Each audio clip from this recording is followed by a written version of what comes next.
যুবকেরা শোনো, আল্লাহ তাআলা আমাদের যে দেহটা বানিয়েছেন, জন্ম থেকে 25 বছর পর্যন্ত গ্রোথ বলক, এই সময়ে কি পড়ে বোঝা যায় না। আর এই সময়ে যে ফুর্তি আনন্দ, এটা কোনো আনন্দ না, এটা অস্থিরতা। জীবন শুরু হবে 25-এর পরে।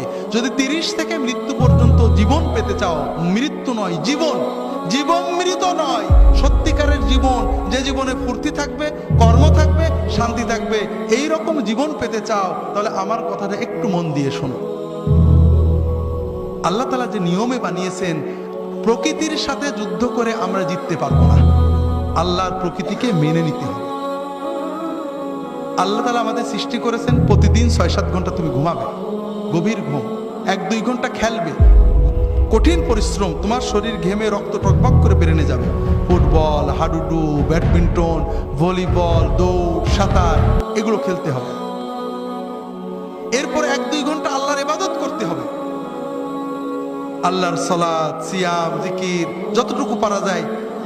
তাতে তোমার আত্মা সুস্থ হবে, তোমার মন পরিশুদ্ধ হবে, তোমার আত্মা, মন, দেহ সবকিছু প্রোডাক্টিভ হয়ে যাবে। এরপরে তুমি 4-5 ঘন্টা তোমার 25-এর পরের জন্য কর্ম বা শিক্ষা নেবে।